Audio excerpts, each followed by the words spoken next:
Hello everyone, कैसे हैं आप सब। एक बार पुनः शिव कोचिंग क्लासेस पर स्वागत है। क्लास 12 केमिस्ट्री एनसीईआरटी में चैप्टर नंबर 5 चल रहा बच्चों, जिसमें आज हम बात करेंगे संयोजकता बंध सिद्धांत।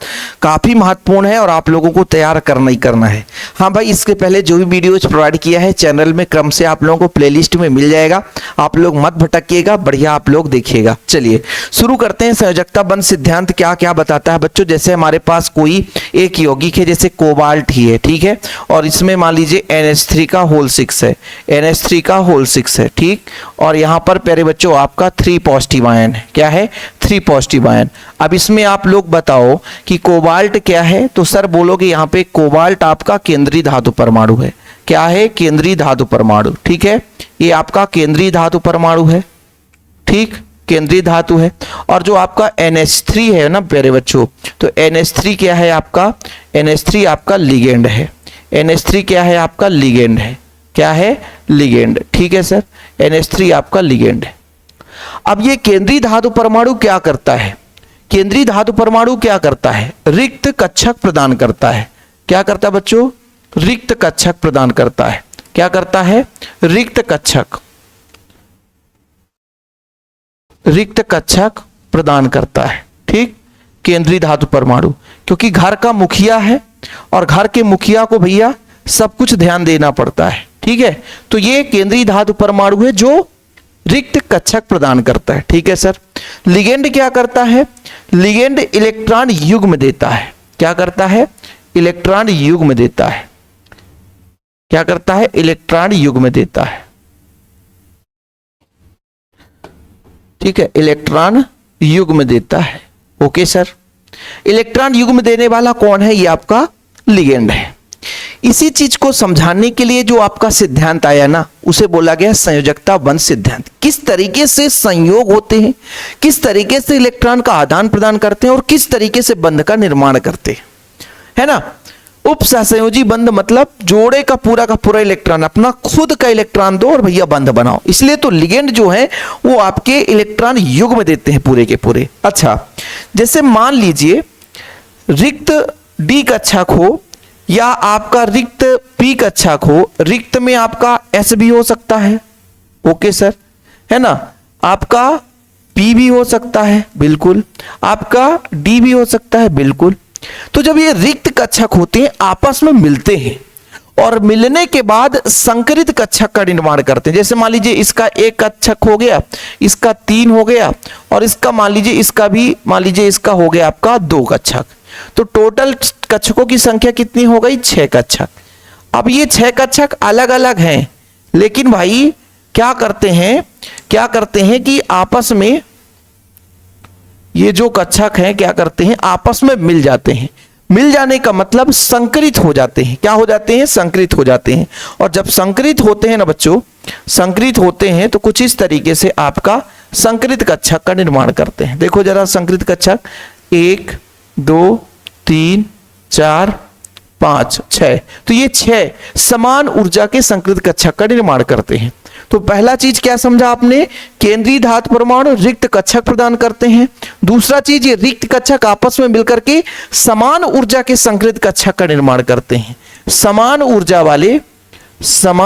वाले ये जो आपके 6 कक्षक बने, समान ऊर्जा वाले ये संकरित कक्षक का निर्माण करते हैं। समान ऊर्जा वाले संकरित कक्षक, समान ऊर्जा वाले संकरित कक्षक का निर्माण करते हैं, ओके। अब इसके बाद जो लिगेंड है वो क्या करता है? आता है और इन कक्षकों के समाहित हो जाता है, अतिव्यापन करता है, ठीक है। समझिएगा जो जो पॉइंट मैं आपको बता रहा हूं। पहला पॉइंट क्या आपने समझा? केंद्रीय धातु परमाणु है, ये केंद्रीय धातु परमाणु रिक्त कक्षक है ना उपलब्ध कराता है। ये रिक्त कक्षक आपस में क्या करते हैं? जुड़ते हैं और समान ऊर्जा के संकरित कक्षक बनाते हैं। फिर आपका जो लिगेंड है वो आकर के इलेक्ट्रॉन देता है और इलेक्ट्रॉन देकर के अतिव्यापन करता है। क्या करता है? अतिव्यापन करता है। देखो फैक्ट टू फैक्ट समझिएगा। पहला फैक्ट बच्चों की केंद्रीय धातु परमाणु में लिगेंड के द्वारा प्रदत्त इलेक्ट्रॉन जोड़ों हेतु, भाई इलेक्ट्रॉन क्या करता है, देता है, कौन, लिगेंड इलेक्ट्रॉन युग्म देता है, उसके लिए केंद्रीय धातु परमाणु के पास रिक्त ऑर्बिटल होने चाहिए, है ना, तभी ये बंध बनेगा, तभी ये संयोजकता सिद्धांत पालन करेगा कि भाई यदि लिगेंड आ रहा है तो उसके पास रिक्त ऑर्बिटल होना चाहिए। ओके सर, जब केंद्रीय धातु आता है उसके लिए क्या होना चाहिए कि भाई रिक्त कक्षक तो हैं लेकिन लगभग संकृत कक्षक प्रदान कर सके, इसका मतलब रिक्त ऑर्बिटल है, आपस में मिलकर के समान ऊर्जा के नए संकृत कक्षक का निर्माण कर देता है बच्चों। ठीक है, केंद्रीय धातु आयन उपरोक्त संख्या में परमाणु कक्षकों के उपयोग से संकरण द्वारा समान ऊर्जा के संकृत कक्षक का प्रदान करता है। कहने का तात्पर्य क्या हुआ कि भाई संकरण मतलब आते हैं इलेक्ट्रॉन युग्म देने के लिए एक लिगेंड आता है, लिगेंड क्या करता है भाई, इसको इलेक्ट्रॉन युग्म देना चाहते हैं तो उसके जो कक्षक रिक्त कक्षक हैं आपस में मिलते हैं और समान ऊर्जा के नए कक्षक का निर्माण कर देते हैं। ठीक है सर, संकरित कक्षक लिगेंड के कक्षक को जो इलेक्ट्रॉन जोड़ा प्रदान करते हैं से अतिव्यापन करते हैं। अब रिक्त कक्षक मिल गया है तो अब आपका क्या होगा, अतिव्यापन होगा। अतिव्यापन का मतलब सीधा आकर के जुड़ने की कोशिश करेगा। ठीक है सर, है ना। संकरण प्रक्रिया में बाह्य व आंतरिक दोनों प्रकार के कक्षक प्रयुक्त होते हैं, ये बात समझने वाली बात है भाई। आंतरिक और बाह्य दोनों कक्षक मतलब सम्मिलित होते हैं। कैसे, जैसे समझिएगा, आंतरिक बाह्य का मतलब क्या है, यहां पे आप लोग समझिए। जैसे मान लीजिए आपका 3D है, 3D के बाद आता है 4s, फिर 4p, इसके बाद ही आपका 4d आता है। मान लीजिए संकरण भी ये आपका सम्मिलित हो गया आंतरिक, तो इसे बोलेंगे निम्न जो आपका चक्रण संकुल होगा, निम्न चक्रण संकुल होगा। ठीक है, निम्न चक्रण संकुल होगा, यानी जो संकुल बना है वो निम्न चक्रण संकुल होगा। लेकिन प्यारे बच्चों, लेकिन वहीं पे यदि बाहर वाला डी कक्षक सम्मिलित हो गया ये sp_d, तो यहां पर उच्च चक्रण जो संकुल होगा बच्चों, इसे बोलेंगे उच्च चक्रण संकुल। क्या बोलेंगे, उच्च चक्रण संकुल। ठीक है, उच्च चक्रण संकुल बोलेंगे। ठीक, एग्जाम्पल से आपको क्लियर हो पाएगा। पहले आप लोग थोड़ा सा बस कहानी समझ लो कि क्या हम कहने जा रहे हैं कि संयोग होगा, आपस में अतिव्यापन करेंगे, लेकिन अतिव्यापन में क्या होगा बच्चों, अतिव्यापन में आपका 1 मिनट, थोड़ा सा लाइटिंग का प्रॉब्लम हो रहा था बच्चों। ठीक है, लाइटिंग कम है मुझे ऐसा लग रहा। तो जब अतिव्यापन होता है तो अतिव्यापन में क्या होता है भैया कि 3D यदि सम्मिलित हो रहा है अंदर वाला तो निम्न चक्रण संकुल होगा, यदि 4D वाला भाग ले रहा है तो उच्च चक्रण संकुल का निर्माण होता है। ठीक है, संकरण के पूर्व कभी कभी n-1d इलेक्ट्रॉनों के युग्मन हो जाता है, मतलब आपस में मिल जाते हैं। जो इलेक्ट्रॉन जैसे एक एक है ना, तो बोला भैया एक एक मत रहो, तू भी आ जा और युग्मित हो जाए यार, क्योंकि परेशानी होती है। तो ये युग्मन की प्रक्रिया में बताऊंगा। यदि प्रबल लिगेंड आ गया, जैसे Cn नेगेटिव आयन NH3 है ना, ऐसे ही बच्चों और भी आपके, जैसे मान लीजिए आपका क्लोरीन 1 नेगेटिव आयन, ये प्रबल है। ये जब प्रबल लिगेंड आते हैं तो क्या होता है कि कक्षक के जो इलेक्ट्रॉन है आपस में बढ़िया सा युग्मित होने की कोशिश करते हैं। ठीक है, और भैया प्रबल लिगेंड द्वारा यह संभव होता है। यदि संकुल में अयुग्मित इलेक्ट्रॉन है तो वह अनुचुंबकीय, अनुचुंबकीय आप लोग फिजिक्स में पढ़ चुके हो, अनुचुंबकीय प्रतिचुंबकीय, कि भाई यदि अयुग्मित इलेक्ट्रॉन है तो अनुचुंबकीय, युग्मित इलेक्ट्रॉन है पूरे के पूरे इलेक्ट्रॉन भरे हैं तो प्रतिचुंबकीय गुण दर्शाते हैं। ठीक है, ओके। तो एक चीज और मैं आप लोगों से कहना चाहूंगा, जैसे बच्चे अभी यहाँ पे लगभग 5 कॉल आ चुका है और मैं कॉल रिसीव नहीं कर पाता हूँ। जैसे मैं पर्सनल नंबर शेयर करता हूँ, कोई बच्चा नोट्स लेना चाहता है ना, तो मैं बाद में आपको कॉल बैक कर लेता हूँ बच्चों। ठीक है, तो मेरा यदि कोई बच्चा आप लोगों में से भी नोट्स लेना चाहता है तो कॉन्टैक्ट नंबर आप लोग लिख लो 9685 29 91 49। देखो भाई, एक छोटा सा चार्ज लेता हूं मैं, लेकिन प्रॉपर ऑल चैप्टर के नोट्स दिए जाते हैं। 9685 29 91 49 मेरा व्हाट्सअप नंबर है, इसमें आप कॉल भी कर सकते हो, लेकिन ऑल टाइम नहीं, जब मैं खाली रहूंगा तभी मैं कॉल रिसीव करूंगा। चलिए शुरू करते हैं बच्चों, एक यौगिक लेकर चलते हैं और मजेदार तरीके से आपको समझाने की कोशिश करेंगे। जो आपके एनसीईआरटी में एग्जाम्पल रहेगा उसी एग्जाम्पल को लेकर चलेंगे। एग्जाम्पल में ही सारा चीज खेल छिपा हुआ है। जैसे देखो बच्चों, आपका कोबाल्ट है और इसमें जुड़ा हुआ है NH3, NH3 का होल 6। ठीक है सर, ये आपका प्रबल लिगेंड है, साथ में 3 पॉजिटिव आयन है। ओके सर, ये आपका यौगिक है। ठीक है, ये आपका यौगिक है। अब समझिएगा, थोड़ा समझिएगा। ये आपका केंद्रीय धातु परमाणु कोबाल्ट है। मैं आपसे कह दूं कि बच्चों कोबाल्ट का परमाणु क्रमांक बताओ, तो आयरन का 26, कोबाल्ट का 27, आयरन कोबाल्ट निकिल, निकिल का 28, कापर का आपका 29 और जिंक का 30 होता है। तो इसका हो जाएगा बच्चों आपका 27, ठीक है 27। और इसका इलेक्ट्रॉनिक विन्यास बताओ, 1s2, 2s2, 2p6, 3s2, 3p6, 3d में बाद में इलेक्ट्रॉन भरेंगे, 4s2 जो बचा होगा वो 7 इलेक्ट्रॉन यहां भर जाएगा, 4p में 0 इलेक्ट्रॉन और 4d में भी 0 इलेक्ट्रॉन। ठीक है, क्लियर। ये आपको इलेक्ट्रॉनिक विन्यास आनी चाहिए। अब मैं आपसे कहता हूं कि कोबाल्ट में कितने आयन है, तो ये आक्सीकरण संख्या से निकाली जाती है। कोबाल्ट को x करेंगे, यहां संख्या भले 6 है लेकिन NH3 उदासीन होता है, बराबर में 3 पॉजिटिव बच्चों, तो x बराबर आपका 3 पॉजिटिव आयन। यानी 3 पॉजिटिव आयन का मतलब है ये है कि ये किसी को 3 इलेक्ट्रॉन दे दिया है। जरा बताओ, 3 पॉजिटिव का मतलब होता है ये किसी को 3 इलेक्ट्रॉन दे दिया है। यानी कोबाल्ट के पास टोटल इलेक्ट्रॉन 27 है, और जब 3 इलेक्ट्रॉन किसी को दे देगा तो कितने बचेंगे उसके पास, बताओ 24 बचेंगे। कितने बचेंगे, 24 बचेंगे। ठीक है, ओके। तो आपसे मैं आप यहां पे कह दूं, थोड़ा सा लिखने की कोशिश करिएगा कि कोबाल्ट थर्ड आयन का इलेक्ट्रॉनिक विन्यास। थर्ड आयन क्यों सर, क्योंकि 3 इलेक्ट्रॉन दे दिया। थर्ड आयन का इलेक्ट्रॉनिक विन्यास देखो, यदि एक का आप लोगों ने समझ लिया ना, इलेक्ट्रॉनिक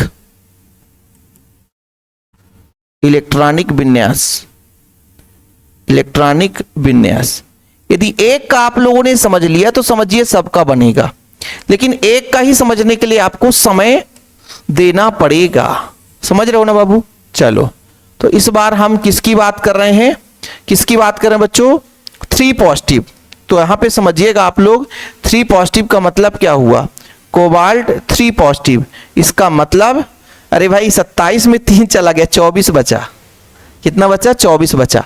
और 24 का मतलब 2 S से चला जाएगा और 1 D से चला जाएगा, तो D में बचेंगे कितने, 6, और S में बचेंगे 0। ये लो बाबूजी, ओके।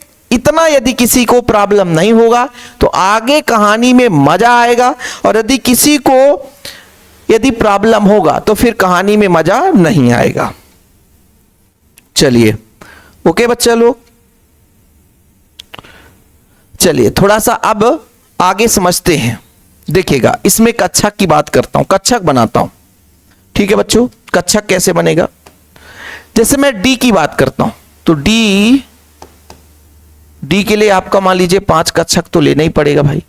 ठीक है, S के लिए आपका मान लीजिए 1 कक्षक चल जाएगा, P के लिए आपका 3 कक्षक लेना पड़ेगा। ठीक है, फिर आपका इसका मान लीजिए, ये लो जरा ध्यान देना, 1 2 3 4 5, फिर ये आपका 3 होगा बच्चा, 1 2 3, फिर इसमें 5, 1 2 3 4 5 हो गया। अब इसमें D में देखो कितने इलेक्ट्रॉन हैं, D में कितने इलेक्ट्रॉन है, तो 6 इलेक्ट्रॉन, 1 2 3 4 5 और 6, बाकी तो 0 ही है भाई, बाकी तो 0 ही है। अब यहां पर समझिएगा, ये जो NH3 है ये प्रबल लिगेंड है, और इस प्रबल लिगेंड के कारण D कक्षक के इलेक्ट्रॉन में युग्मन होगा। ये सर कहां पे बताए थे, देखो बच्चों, संकरण के पूर्व कभी कभी N-1 D इलेक्ट्रॉनों में युग्मन हो जाता है, जिसमें कुल N-1 D कक्षक पूर्ण रूप से रिक्त प्राप्त हो सके। यह प्रक्रिया प्रबल लिगेंड द्वारा होता है। चूंकि NH3 आपका एक प्रबल लिगेंड है, NH3 आपका क्या है, एक प्रबल लिगेंड है, और इस प्रबल लिगेंड के कारण युग्मन होगा। और जब युग्मन होगा ना बच्चों, युग्मन होगा, थोड़ा समझिएगा कि भाई प्रबल लिगेंड के कारण, मैं यहां पे लिख भी देता हूं, प्रबल लिगेंड के कारण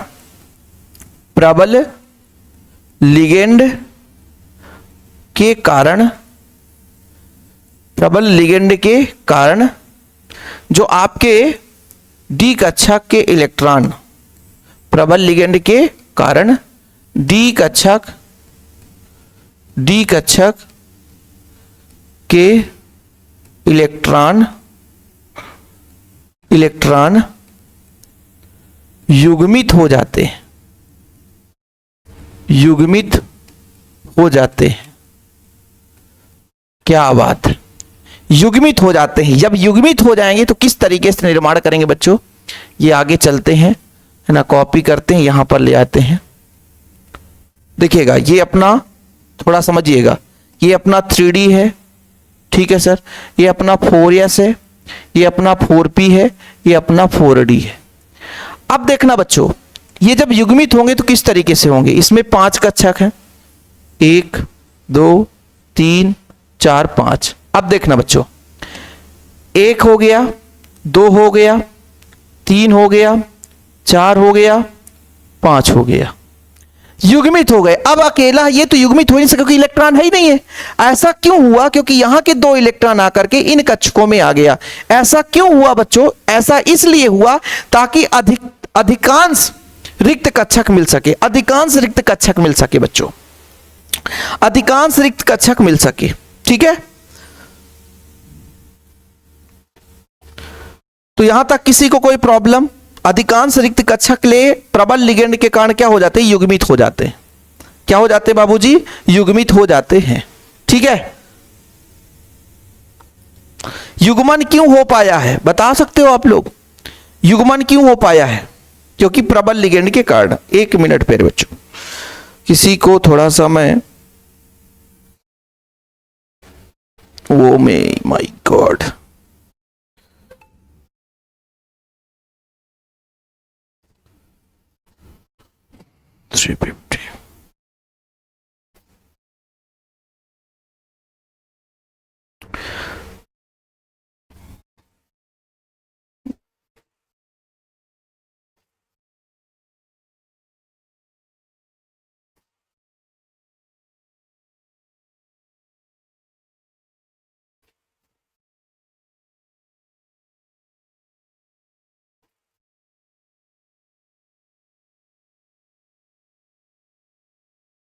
इसका स्क्रीनशॉट ले लो, थोड़ा सा 1 मिनट का मुझे समय लेना पड़ेगा, क्योंकि एक बच्चे ने पेमेंट किया है और इतना मैसेज किया भाई कि यदि मैं उनको नोट्स नहीं दूंगा तो उनको लगेगा कि सर ने फ्रॉड कर दिया, इसलिए थोड़ा सा,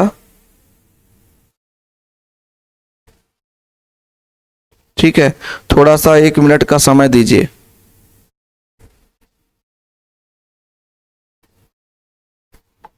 ठीक है बच्चों,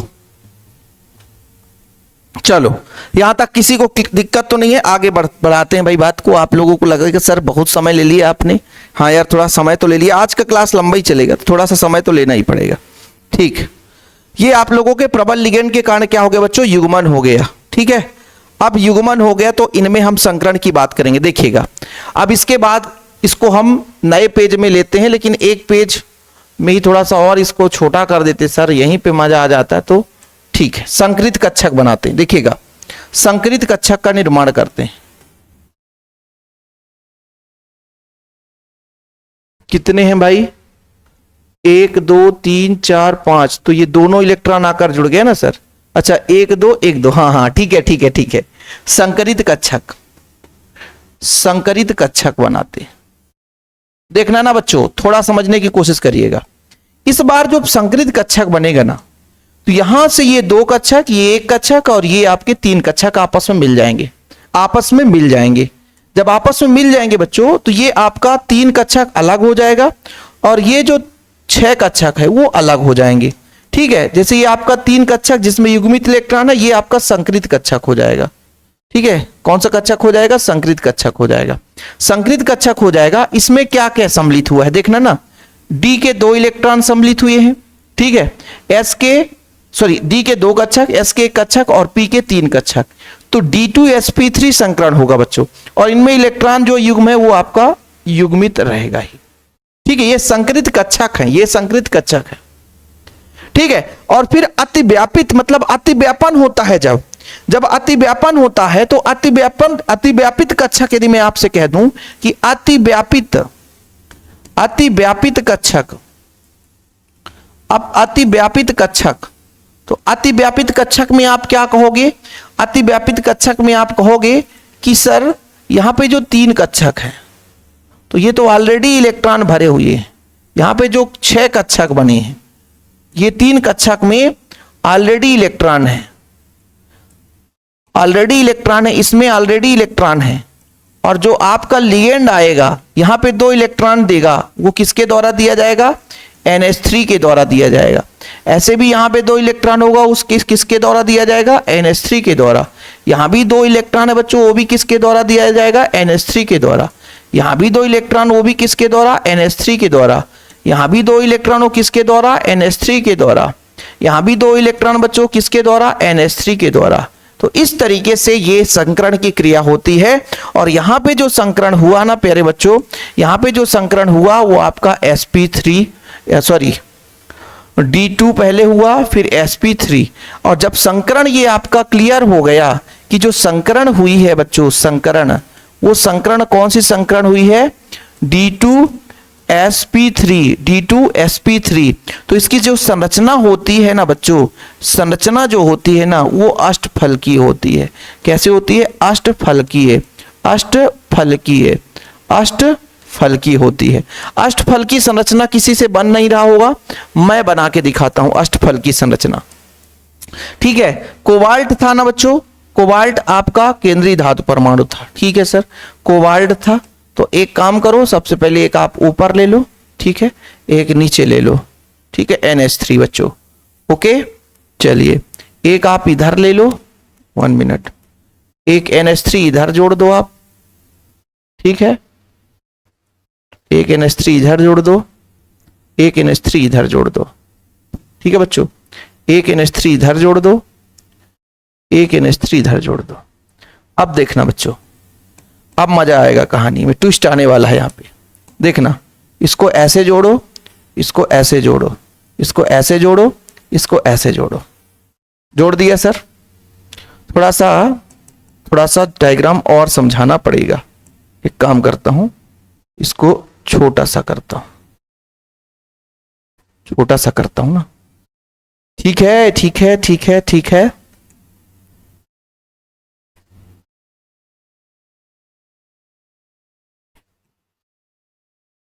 ठीक, देखना बाबूजी, इसको ऐसे किया, ऐसे किया, ऐसे किया, ऐसे किया, ठीक है। अब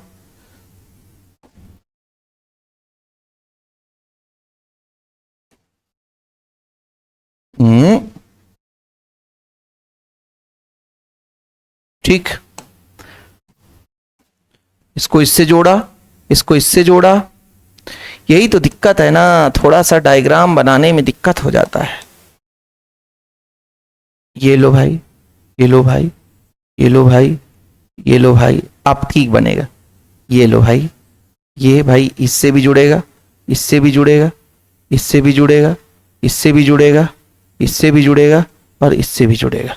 ये आपका अष्टफलकी है, ये है अष्टफलकी। यहां पर आपका NH3 है, ये आपका NH3 है, ये आपका NH3 है, ये भी आपका NH3 है, यहां पर भी आपका NH3 है, यहां पर भी आपका NH3 है।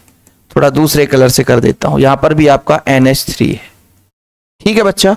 और पूरे में यदि मैं आपसे कह दूं कि ये 3 पॉजिटिव आयन था तो ये 3 पॉजिटिव आयन हो गया। ये बच्चों आप लोगों को पूरा समझाता है क्या? उपसहसंयोजी सिद्धांत। ये आपका बना। अच्छा, एक चीज यहां पर आप लोग देखो, मैंने क्या बताया, पूरा एक एक पॉइंट समझो। ये जो आपका केंद्रीय धातु परमाणु है वो पहले रिक्त कक्षक प्रदान करता है, ठीक है। रिक्त कक्षक प्रदान करने के बाद ये संकृत कक्षक का निर्माण करता है।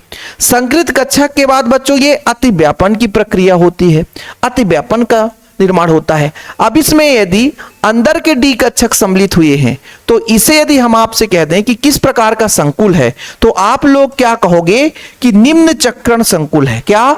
निम्न चक्रण संकुल है। वहीं पे यदि बाहर के कक्षक सम्मिलित होते तो फिर हम उच्च चक्रण संकुल का नाम देते, उच्च चक्रण संकुल का नाम देते। ठीक है, ये आपके सिलेबस में है, डायग्राम सिलेबस में नहीं है। ठीक है, तो ये आप लोगों को समझ में आ गया होगा भाई। ठीक है, उच्च चक्रण संकुल नहीं है, ये निम्न चक्रण संकुल है बच्चों, निम्न चक्रण संकुल है, ध्यान रखिएगा। निम्न चक्रण संकुल है, ये आपका 3D ही रहेगा। ठीक है, यहां पर भी आप लोग लिख सकते हो कि निम्न चक्रण संकुल, क्या, निम्न चक्रण संकुल, निम्न चक्रण संकुल। सर एक एग्जाम्पल आप उच्च चक्रण संकुल का बता दो। देखो उच्च चक्रण संकुल का भी चर्चा करूंगा, अभी मुझे 20 मिनट समय दोगे। 20 मिनट समय इसलिए दोगे क्योंकि मुझे अभी एक उच्च चक्रण संकुल का समझाना है, इसलिए 20 मिनट का समय दोगे। कोई आपके एनसीईआरटी बुक का हो तो ठीक है, नहीं तो मैं अपने से ही समझा दूंगा भाई। एनसीईआरटी का मुझे मजा इसलिए आता क्योंकि मान लीजिए सिलेबस में एनसीईआरटी का ही दे दिया तो ठीक है, बाकी Cl4 चतुष्फलकी का, अच्छा ये अष्टफलकी का एक ही आपके में एग्जाम्पल है, मैं अपने से ही समझा देता हूं बच्चों ताकि आप लोगों को दिक्कत, कोबाल्ट का ही लूंगा।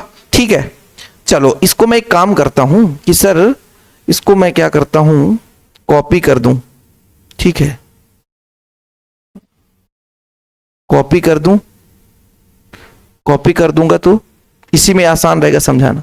अरे नहीं सर अलग से समझा दो, अलग से समझा दो, सबसे बेस्ट। ठीक है, चलो सर देखो फटाफट लेते हैं।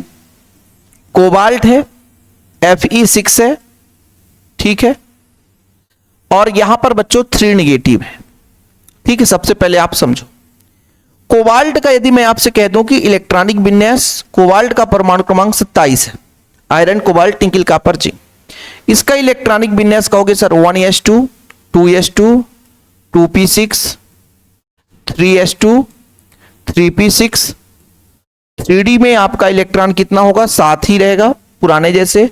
4s में 2 इलेक्ट्रॉन, 4p में 0 इलेक्ट्रॉन, और आपका जो 4d है उसमें भी 0 इलेक्ट्रॉन। ठीक है, 0 इलेक्ट्रॉन। अच्छा सर यदि मैं आपसे कह दूं इसमें कितने आयन है बच्चों, कितने आयन है, तो कैसे निकालोगे। कोबाल्ट को आप x मानो, फ्लोरीन की संख्या 6, 1 निगेटिव इक्वल -3, कैलकुलेट करोगे तो x इक्वल +3 आएगा। कैलकुलेशन करके देख लेना क्योंकि -6 है बच्चों, 6 उधर जाएगा है ना, तो +3 आ जाएगा। ओके चलिए यहां पर आपसे मैं कह दूं कि cobalt third ion, third ion, third ion का मतलब 10 इलेक्ट्रॉन किसी को दिया है, यहां पे किसको दिया है मुझे नहीं पता, का इलेक्ट्रॉनिक विन्यास, इलेक्ट्रॉनिक विन्यास,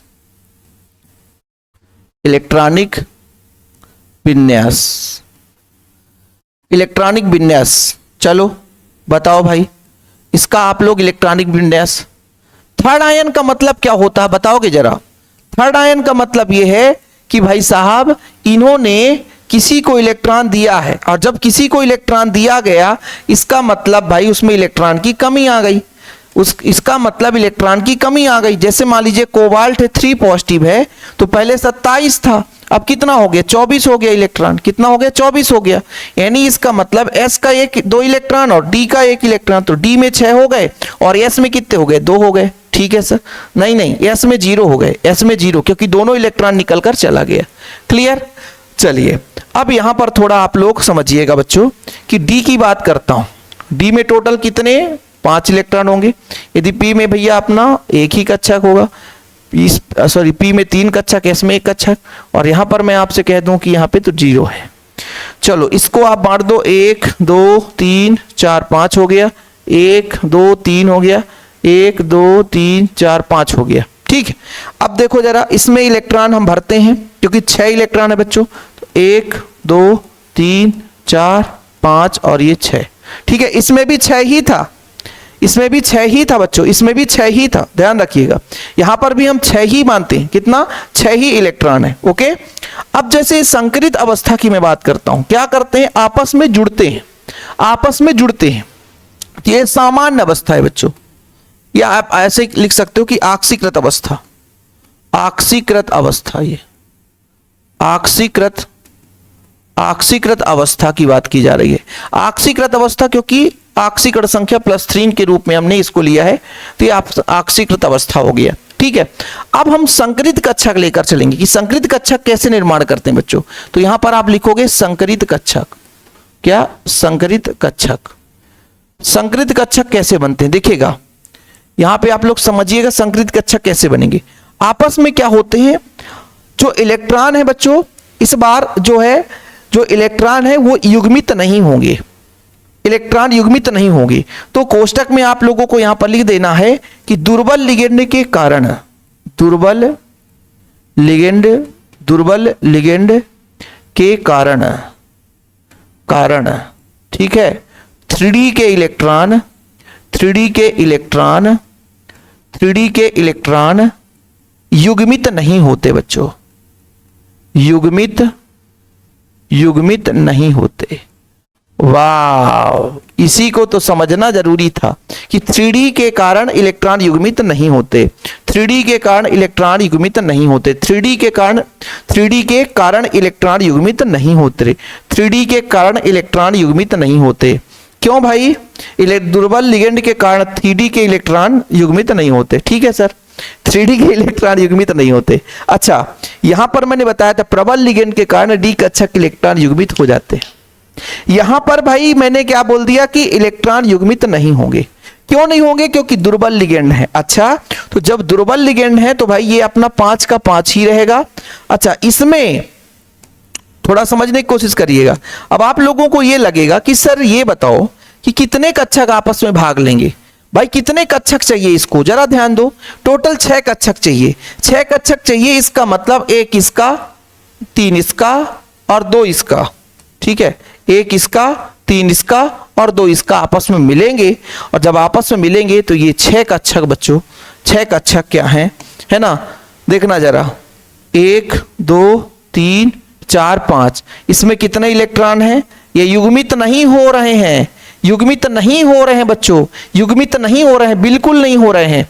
इसके कक्षक युग्मित हो रहे हैं। कैसे युग्मित हो रहे हैं? ये मान लीजिए आपका 1 2 3 4 5 और 6 हो गए। यहां पे जो युग्मन हुआ है, यहां पे जो ये अपना 3D ही है, 3D में कोई युग्मन नहीं हुआ, इसमें युग्मन हुआ है S का 1 कक्षक, P का 2 कक्षक और D का 3 कक्षक।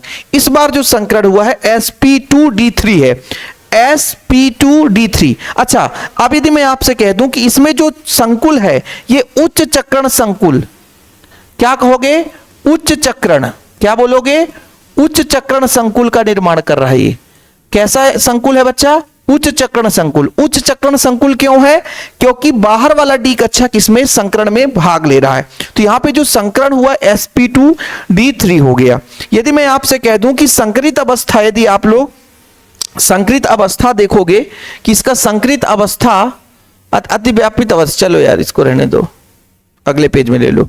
अतिव्यापित अवस्था, अतिव्यापित मतलब अतिव्यापन हो जाए, अतिव्यापित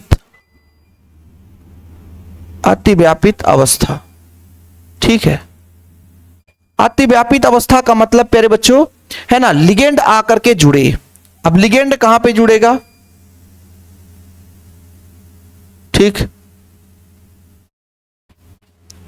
लिगेंड कहां पे जुड़ेगा भाई? देखना जरा, इसमें 5 कक्षक हैं तो इसमें कोई छेड़खानी नहीं होगा। 3D में कोई लेना देना नहीं। 3D में 1 इलेक्ट्रॉन, इसमें 2 था, बाकी में सब में 1 इलेक्ट्रॉन, इसका कोई लेना देना नहीं। संकरण जो होगा वो किसमें होगा? केवल संकरित कक्षकों में होगा, वो भी अतिव्यापन के साथ। तो ये अतिव्यापन होगा, S का 1 कक्षक, P का 2 कक्षक और D का 3 कक्षक। तो यहां पर बच्चों इलेक्ट्रॉन युग्म आकर के जुड़ जाएंगे, इलेक्ट्रॉन युग्म आकर के जुड़ जाएंगे।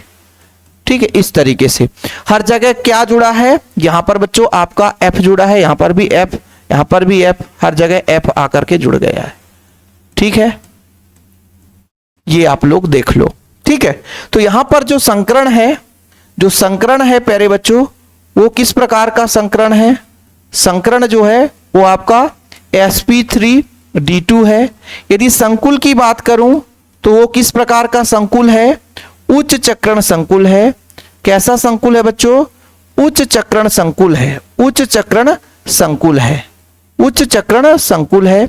यदि संरचना की बात करता हूं बच्चों, तो संरचना आप लोग बताओगे कि सर संरचना इसका हो जाएगा अष्टफलकीय। कैसा हो जाएगा?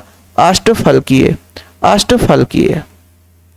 बाकी नोट्स में सारा चीज मिलेगा, बिल्कुल आप परेशान मत हो। नोट्स इस चैप्टर को हम अपडेट करके आप लोगों को देंगे। पुराने नोट्स में सारी चीजें नहीं थी, लेकिन इस बार हम बढ़िया से आपको अपडेट करके देंगे बच्चों। क्लियर? ये चीज आप लोगों को समझ में आ गया। अब डायग्राम की बात आती है तो डायग्राम कोई भी बच्चा बना सकता है, डायग्राम बनाना थोड़ा सा कठिन रहता है। जैसे मैं लेता हूं यहां पर कोबाल्ट था बच्चों, तो कोबाल्ट के लिए डायग्राम ऐसा होता, मान लीजिए एक यहां पे ऐसा कर लिया और एक यहां पर मान लीजिए इतना दूर करता हूं, इतना दूर करता हूं, एक मान लीजिए इतना दूर करता हूं, ठीक है, एक यहां पर इतना दूर करता हूं, एक यहां पर करता हूं, तो एक, ओ माय गॉड बहुत दूर हो जाएगा, एक इतना दूर करता हूं तो एक इतना दूर करूंगा, ठीक है, बन जाएगा, ठीक है। क्योंकि भाई जब मैं इसको मिलाऊंगा, जरा ध्यान देना, ये हो गया, ये हो गया, ये हो गया, ये हो गया, ठीक, इस तरीके से मिल गया। अब क्या करूंगा, इनको आपस में मिला देता हूं अष्टफल की, ये बना दिया, ये बना दिया, ये बना दिया, ये बना दिया। अब आपस में इनको भी मिलाना है, चलो ये इसको मिला दिया, ये इसको मिला दिया, ओ माय गॉड,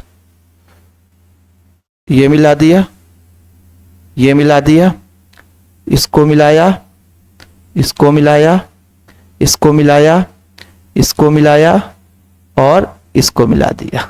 ये लो भाई अष्टफल की बन गया। यहां पे भी सारे मिले थे कि नहीं मिले थे? सारे मिले थे यार, ठीक है। और इसमें आयन कैसा है सर? आयन भी तो है, कोई बात नहीं भाई, आयन जो है उसको अपन लगा देंगे, 3 नेगेटिव आयन है। अब बताओ अष्टफल की संरचना को, है ना, किससे नहीं बनेगा? यहां भी आपका क्या था बच्चों, यहां था F, यहां था F, यहां था F, यहां था F, यहां भी F और यहां भी F। वाह, कहानी में मजा आया। पिछले साल का भी लेक्चर देख लेना यार, पिछले साल का भी लेक्चर मजेदार था, ठीक है। चलो भाई स्क्रीनशॉट ले लो आप लोग, ठीक है, स्क्रीनशॉट वगैरह ले लो बीच बीच में। अभी मुझे 5 मिनट का और समय देंगे यदि आप, तो मजा आ जाएगा क्लास में, ठीक है। स्क्रीनशॉट ले लिए होंगे तो भाई आगे बढ़ेंगे हम, ठीक।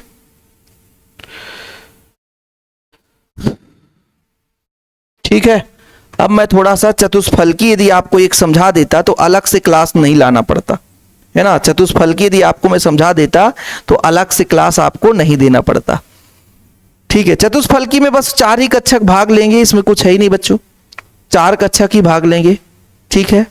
चलिए आगे बढ़ें। चतुष्फलकी,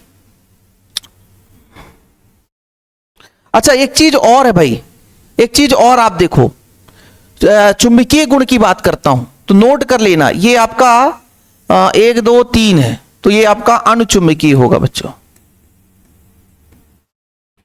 अनुचुंबकीय कैसा होगा? अनुचुंबकीय। लो भाई अनुचुंबकीय हो गया, ये क्या हो गया? अनुचुंबकीय। एक चीज भूल ही गया था भाई, चुंबकीय गुण। एनसीईआरटी का चतुष्फलकी बताऊं बच्चों कि नहीं बताऊं? चतुष्फलकी यार मजेदार है, चतुष्फलकी भी आप लोगों को जरूरी है सीखना। आज का क्लास लंबा चला कि नहीं चला? ले भाई, जिसको भी स्क्रीनशॉट लेना हो ले लो, क्योंकि जिसके पास नोट्स नहीं है उसको भटकने की जरूरत नहीं है, यहां से स्क्रीनशॉट लेना शुरू कर देना, ओके। कोई दिक्कत? चलो चलो भाई, चलो भाई, चलो भाई, चलो चलो चलो।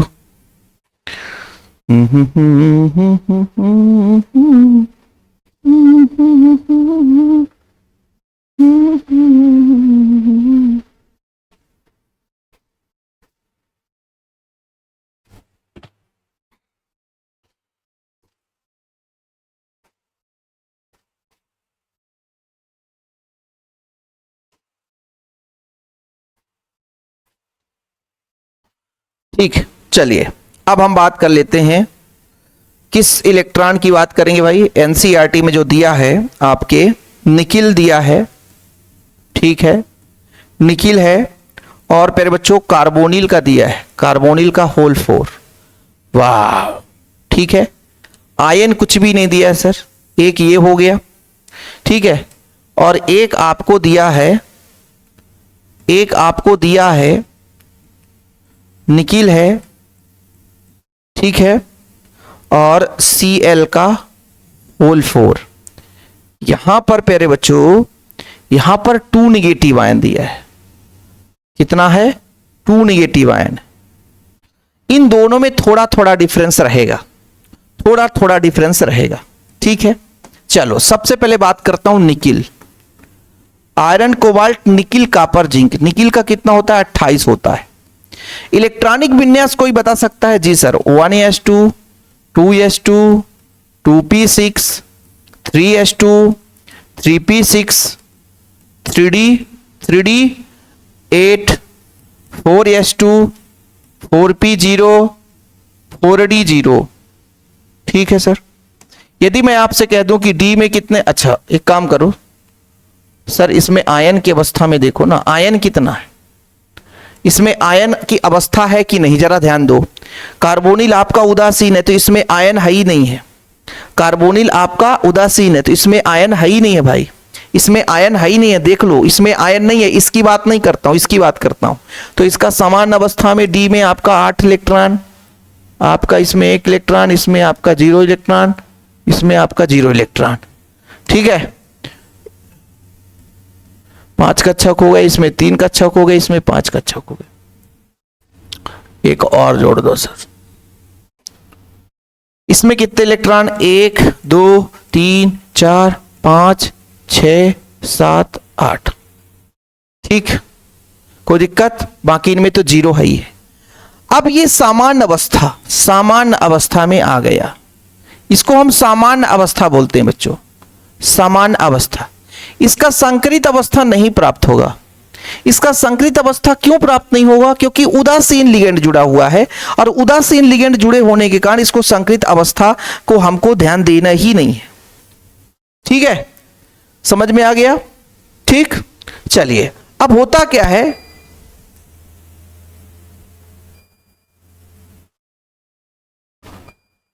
तो सॉरी बच्चों, लाइट जाने के कारण डिजिटल बोर्ड भी बंद हो गया। कोई बात नहीं है, अगले क्लास में हम समझाएंगे आप लोगों को। ठीक है, माफी चाहता हूं। जय हिंद।